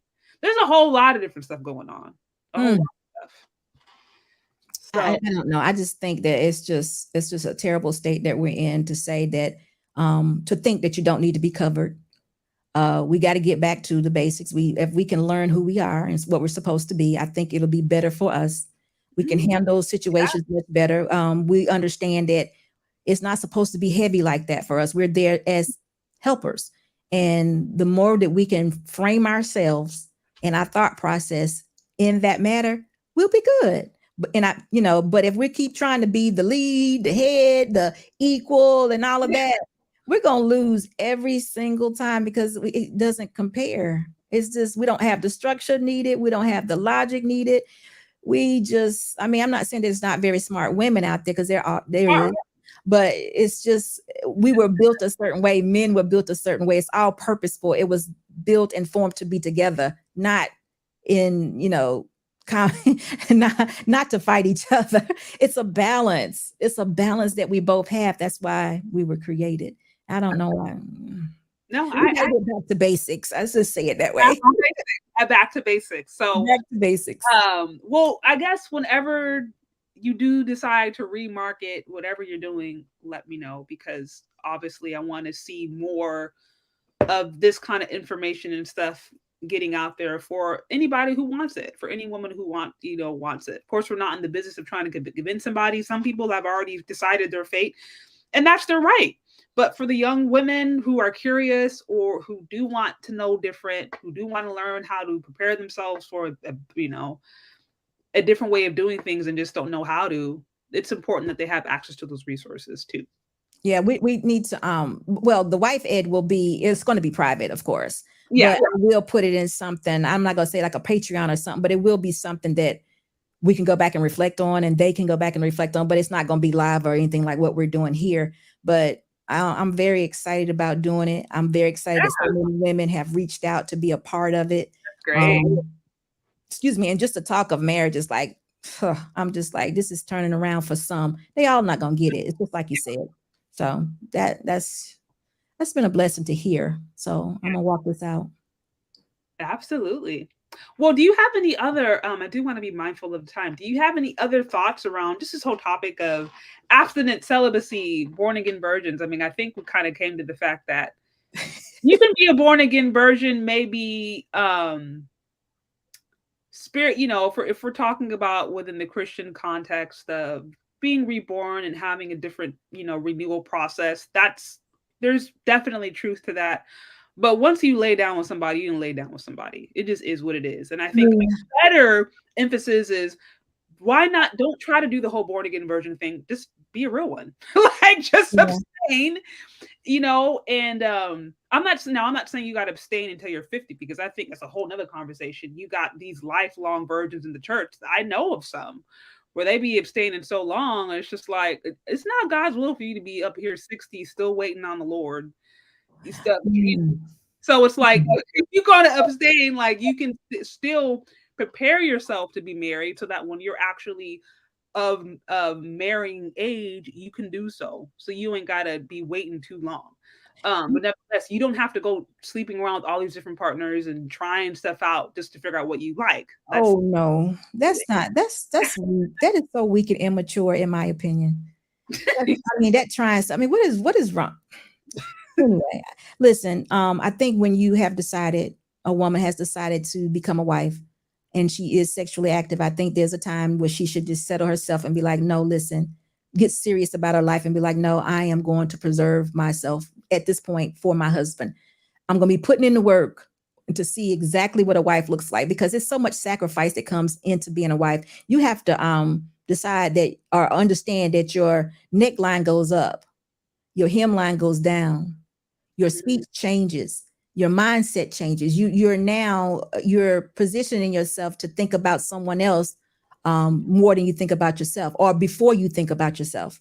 All of that stuff is taking place. It's no longer just about you. You're trying your best to think of another person, integrating your life with someone else and how that looks, and that requires you building a relationship with your creator. Yeah, absolutely.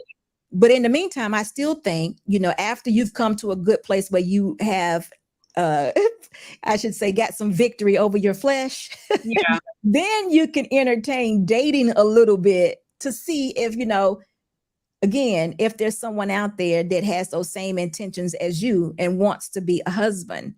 But I wouldn't entertain it as long as I'm still thinking about sex and, measuring this and no, and when I say abstain, it could be, see, this is a big one. I say get off of social media. This is a huge influence here. Everything, and half of the things we see on TV, all revert back to sex.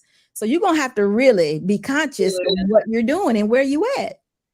So I'm like saying, you got to give up all of that until you can control this, So you're saying if you have been sleeping around, right, or you've had engaged with sex before marriage, if you want to reel that back in and actually prepare yourself to be a wife, you're going to have a consecration period. Of course. Yeah, no, I totally agree. You're truly tainted. Everything about you is tainted.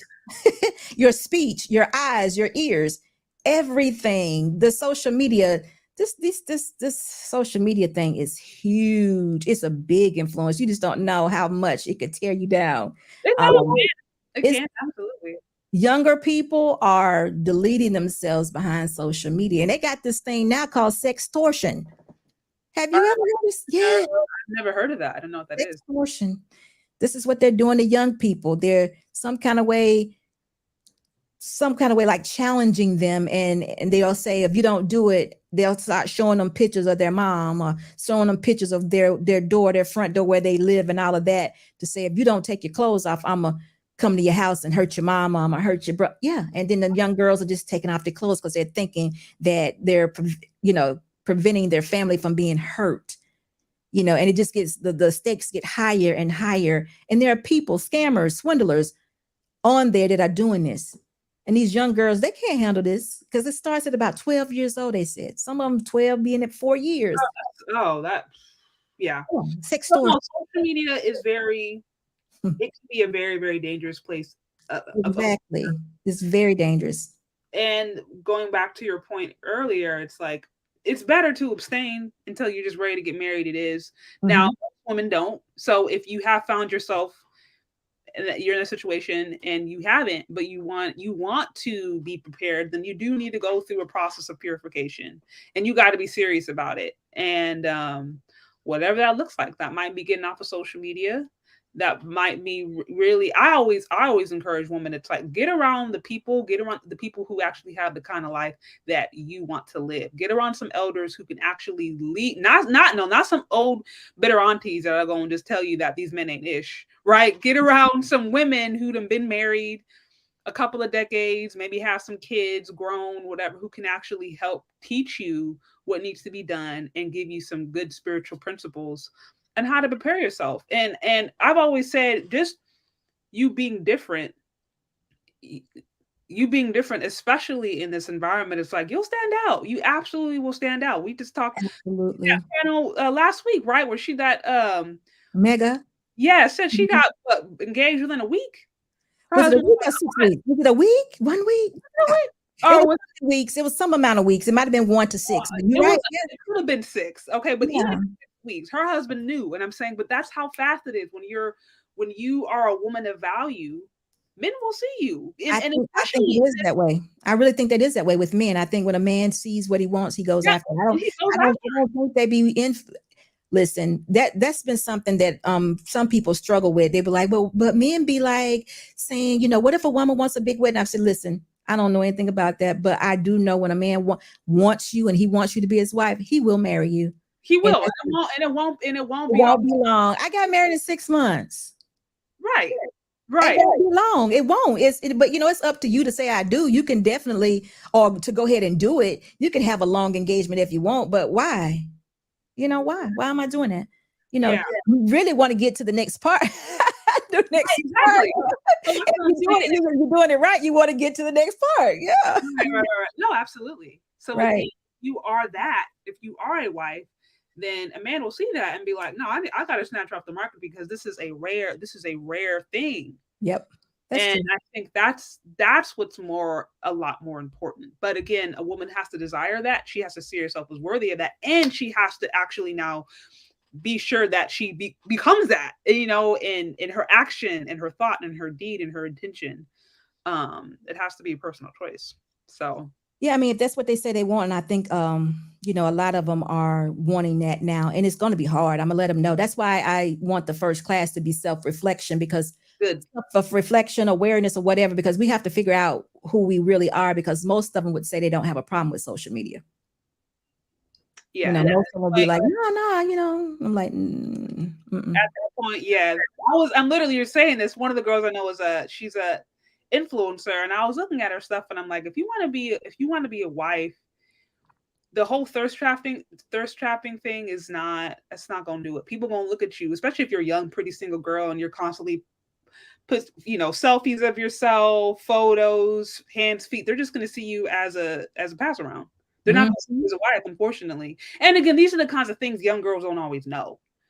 And then you got women who have a very successful husband, like Sierra. She's naked.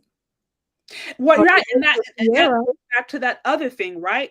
Where it's like this whole mindset of I don't think she ever called herself a born again virgin, but she had the whole prayer thing, where she's like, send me a man that loves God, yada yada, and all this prayer. And I'm like, okay, well, what I think the prayer forgot to say was, make me a woman that a godly man would want.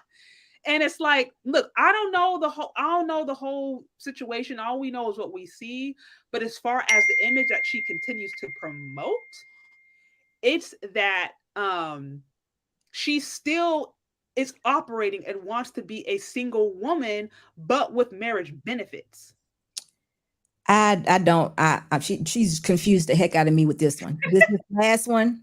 This last thing is way over the top. I can't even.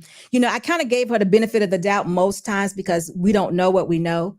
But that last outfit, the last outfit alone was over the top, and then the part that made it bad for me was that I used to always say, guys, you have no idea. Russell might be right there in her face. Like when she's doing this video or whatever, he may be right there. She asks permission or whatever. But this particular time, this one thing in itself was too much, and he's with her. So that doesn't matter at this point. Well, that was confusing because it's like, if he's with her, then I'm thinking he approved it, but I don't know. Yeah, he approved it. But guess what? Just like I said, I need to be a wife without my husband being in order. I need to stand in a gap sometime if he can't be. And she's not aligning herself with being that type of wife that she said she's going to be, even though he has sacrificed himself as being that man that we knew him to be without her. See, so now she's kind of convinced him that it's okay to maybe live a little. But do you know this is a dangerous area, because somebody's got to be the strong one and be like, no, you're going too far. And right now, I don't know. I think between her thing that went viral a couple of weeks ago about her singing about and promoting being single and the benefits. Yeah, you don't need a man. Yeah. And I think there's one lyric where she talked about she's too beautiful just for the eyes of her husband. She needs other attention. So it's like you have that song, and then you literally go out and you're basically butt naked. Your husband's there, but it's like, again, going back to what you said, it's like your mindset of a single woman should not be that of a married woman. And when you consist on doing that, long term, it just doesn't seem like it works. It's at a certain point, it's like there becomes a conflict of interest. Well, you calling it a single woman. I don't even have to relate it to being single or married. Inappropriate. And that too. True.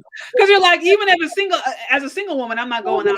Inappropriate. You're still naked. Yeah. You're wrong right now. What are you doing? Why do you want this type of attention? Why do you want that? Because it could be just so, you know what? She could have got her whole stalker from that. Somebody right now trying to figure out where she live, how to come in the window. We're going to wait till the season start back. He going to be on the football field and they're going to be trying to come in the house. You know, it's just, you don't know the mindset of people. And for her just to put it out there, straight perversion that, you know, come on, what? Single, married, I don't know. Inappropriate. Bottom line. Yeah, no, I think that's a whole other thing, but absolutely. And it ends up reflecting on your husband. It ends up reflecting on your husband, you know, what you do, what you don't do. So yeah, that's a whole other thing. I've been thinking about that entirely. You're just like, and I never do videos on celebrities because, you know, you never know the whole thing. You know, you just never know. You know, a lot of this might be for record sales or, you know, they're getting started a movie or whatever. You know, it's all about that. And I never want to, you know, I don't want to participate in that. But even if this was for that, it was still inappropriate. She went too far. TOO. You know, so it's I might do a separate video on that just because, again, we don't know what happens behind closed doors. But as far as the image that's being promoted, she's promoting this God girl image, the prayer that went viral, get me a man that loves God. He talks about Jesus. And then the message that she's put out after having gotten in this godly marriage. And that's what I think is very, very significant to talk about. Because again, going back to what I said, you have these dudes who are just like, this whole born again version prayer stuff is a farce. You got Meaghan Good over there on Harlem eating people's booty out. Did she do that? That's what they do? That was one of the. I never saw it. I won't watch it. I won't watch it. I don't watch it too. She went viral. I think I found out from O'Shea or a few other channels where it's like, this is, I think, when she was still married, and then shortly after she got divorced. See, tossing salad, right? No, that's. She had a scene where she did that. Okay, this whole waiting, and then you got Ciara, who's over here praying for a man that loves God, walking out here naked. And it's like, how is anybody supposed to take these are supposedly the God's girls, whatever. And it's like, this is what y'all doing. So such a huge influence. Do you know they have such a huge, that's what I'm saying. They have such a huge influence. It's like, why? And then, you know, ain't nobody gonna shut them down. I mean, I didn't know you could come naked to what was it, the Oscar? Where was she at? Was it the Oscar? That booty juice on the seat. I'm like, just the whole what? No, you didn't say booty juice. But it's just the outfit. I mean, forget about it being inappropriate. It was unsanitary, and you know she was cold. I mean, she's a beautiful woman, and you know, she's a model, so I'm sure she's used to being in uncomfortable situations. But it's like, I'm not sitting in no chair after you. I don't know, because that everything about that's unsanitary. And she went too far. I agree. Why did she go this far? I have no idea. Something is, yeah. So, and then it's like, you know, the different people. It's like, man, you're almost. Why are you? Like almost 40, so like, why are you? She's getting, you know, she's getting together with the Summer Walkers, right, and the Lalas and what Anthony or whatever, just getting together with women who are very much not about being the kind of godly woman prayer girl that she wanted to be or said that she was. So it's a conflict of interest, and that's ultimately what you alluded to. It's like, if you want to start to live a particular way, it is also important to separate from the influences that will impede your ability to do so. At a certain point, it will become a conflict of interest. And you know what? She has she has kids, children. Ooh. That she did a scene with one of them one time, and it showed that he was very smart and he was understanding some things. So that's only gonna get worse. She crossed the line this time. So we'll just be waiting to see what happens next. I hear too also that he's kind of fallen off in his position on the team. So, you know, yeah. So What we'll you see. mean like he's not performing as well? Exactly. Ooh. Yep. That's unfortunate. Yep. He's not performing. Okay. So we're gonna see what happens. We just need to lift him up because she went off the Yeah. rail. She went off the rail with that one. So I hope, we there might be the next couple you see. I don't know. I hope not. You don't like it because it's like they look cute together, but it's just the behavior. And again, even if you want to give it the benefit of the doubt, it's just like because if you are in a position of influence, and especially if you're leading with that whole God this, God that, it's like you have a responsibility. Now, if she was on some Cardi B stuff and wasn't over here talking about the prayer and none of that, and she's just living her life, then it's like, okay, at that point, I'm not really putting any expectations on you. But I think once you try to lead with, this is the kind of lifestyle that I want to live, and this is what I'm representing, then it's like people gonna be looking at you even more so. So I'm at a loss. I don't know. I'm gonna pay attention again. Like I said, I don't like to give too many things like that light because even though we're looking at it to point out what not to do, there's still somebody's gonna pick up on what she did and it may think that it's okay, yeah. just because of the influence, because she does have this millionaire man. Like you said, they look beautiful together. She has a beautiful life, and this is one thing she did. So why can't I? Yeah, so we'll see. We will see. And yeah, I do think there's some people in Hollywood who don't, whether it's upset single women who got divorced from their husbands or producers or whatever, but there's definitely influences out there that I think are trying to come against marriages. So it's you got to have the alternate message out there. Listen, I don't watch Harlem because I think I might. Someone told me to try to watch it, and I think I did maybe try to watch the first whatever, and I was like, they are too sexually liberated, but I didn't know they went as far as what you just said, though. I only found out because I think it went viral for a bit, and this was I think the reason that it got a lot of traction was because they're just like, you got pastor's wife. Wait, what? Like it was a conflict of interest. and it ended up being what you got divorced. So I mean, now it still would have been kind of weird, but I'm like, if they were married, maybe it wouldn't have been as. It's like, look, the marriage bed is undefiled, so it's like if and they're married, then it's like I still would have been weird, but I'm like, okay, whatever. But it was like it was with somebody I think that she was dating, even like it was the whole scene was completely against the lifestyle and the morals that her husband represents. So that's why I was like, this is pastor's wife? Wait, I'm confused. They're conflicted because their whole career. See, that's the same thing would have happened with me as a judge. I would have been so into being a judge and wearing the black robe that I would have had to do things that sacrificed my marriage and my husband. And it would have been these are my dreams. I wanted to be this all my life. Are you telling me to give it up? All those things that they're saying right now, or that Meaghan said to her husband, or that Sierra's probably saying to Russell. I don't know. It has nothing to do with your marriage. It's all about you. And they can't see the difference right now. But I'm telling you, if one woman has already lost her husband, she's feeling this. If she's not feeling it yet, she will feel that loss, especially because he's a good man. If he was a bad man, then who cares? But he was a good guy. He seemed like he was a good guy. And Russell the same. So yeah, that's a whole other thing. It's like, how you got these good or supposedly upstanding Christian men getting with these through. Now, what's that about? That's a whole other thing. I'm not a guy, so that maybe have to be a male conversation. But it's like, okay, how is that? How are you attracting women with this kind of character to begin with? They're beautiful women. They're beautiful women. I think men see beauty first. Character. Fair. Remember, they were willing to put in the work. They did the work. They never planned on influence. They never planned on influence, and they probably never planned on the opportunities. See, they forget that you evolve and things change, and sometimes you'll be challenged because you have to make good decisions. They never thought about that. So they did what they were supposed to do or what was asked. They put in the work. The men saw it. They were beautiful women. So why not? They didn't love enough. Well, and I'll say too, I saw someone in there about, Black women embarrassing Black men, and that being the reason that they date and marry out. Russell Wilson's first husband, Wife was a his white first woman, wife right? was white, yeah, and she cheated on him. Yeah. Then he got a Black woman, and she doing it. So it's like clearly it's not. Huh?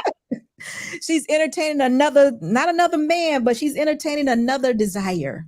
Yeah, but I'm saying, but case in point, it's like he didn't switch races. His first wife was white, and she was disrespecting him. This one, so it's like it's clearly not a race thing at this point. It's like That's it, what I don't really know what's going behind closed doors, but really, I think if nothing else, it's really clear in this culture in particular, someone who actually is a wife will stick out pretty clearly. But there needs to be a willingness to go through the process and to do the work. And it doesn't just mean just because you look cute, don't mean that qualifies you.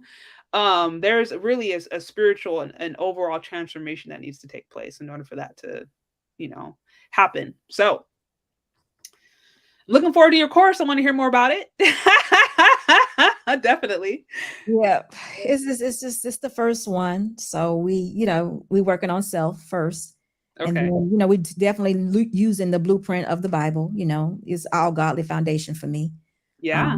But it's more, it's normal conversation. It's not necessarily, we're not Bible thumping, we're just, yeah. You have to get an understanding of what you're doing. And the way to do that is just to build a relationship first. Absolutely. Well, guys, be sure to check out her channel. I mentioned before, if you're one of those who thinks that things are so toxic out here and you complain about how women aren't this and men aren't that, and you're not supporting those who are actually trying to bring solutions, then you become a part of the problem.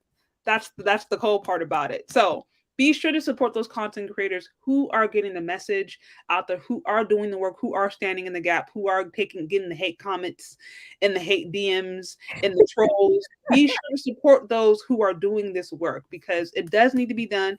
It can get hard out there. And, this is a user supported, generated channel over here, and same with SB. So be sure to go check her out, like, share, subscribe. Get the message out there so we can start to see better things happening. So I don't know if you have any other final words or things that you would like to share with the audience. You can just find me at I'm Unsolicited Security Boss. I'm on YouTube, TikTok, Instagram. Definitely, I have a solution-based platform. So I just kind of tell my truth. And so you got to have I'm not going to knock anybody, but I tell truth. I tell the truth because I want people to be together. And I don't think we help the situation by not just telling the whole story. Absolutely. That may not be something that everybody does. Sade tells the story and we get in trouble like a lot. You get in trouble, like I said, DMs, hate messages, all kinds of different stuff. And that's why I'm like, look, it can get lonely out here. So if you over there sitting in the sidelines, do what you can to do your part. I'm not saying that you have to get up on here and be the face of whatever, but if it's within your power to like, share, subscribe, or to support, especially, do so because that gives us the energy that we need to keep on the fight. So I have a solution-based soul where I actually advocate for men, but I love women. So I see it from both directions. My husband is there with me from the time the camera is on to the camera goes off. He's my sound effect guy, my great at it. producer. So he's always there. And we just do this kind of together, but you never see him, but you'll hear him. He's the backbone here. So and I've been married 27 years. So there's some things I may know about. So I love it. I love it. I love it. Well, again, thank you for hanging out. This was fun. It's always fun to connect. Keep me posted on any other stuff that you're doing or courses so I can be sure to share it on my channel and share it with any young women that I come across. And we'll have to keep this conversation going. Definitely. Thank you so much. Yeah, you have a good one. You too. Okay. All right, guys. So this was fun. Again, thanks for hanging out with me. Thanks for being here. Yeah. As I mentioned before, we got to have more of these kinds of conversations. I know it's not always fun. I know it's not. And unfortunately, this isn't the stuff that goes viral, but it is the stuff that I think we need to hear. And if this resonates with you, if you found this at all impactful or useful, like, share, subscribe. That way the algorithm can say that it's useful, and then that way the right people can see it. Again, also, the way that you yourself can make sure that you're a part of the solution is to get the message out there and also to support those who are doing the work. So I appreciate you guys for being here. I appreciate you guys for hanging out. If you came on late, that is totally fine. You can go back and catch the replay. Be sure to check out Security Boss's channel. She has great content over there. And stay tuned for other upcoming content, okay? And we'll talk later, okay, guys? See you later.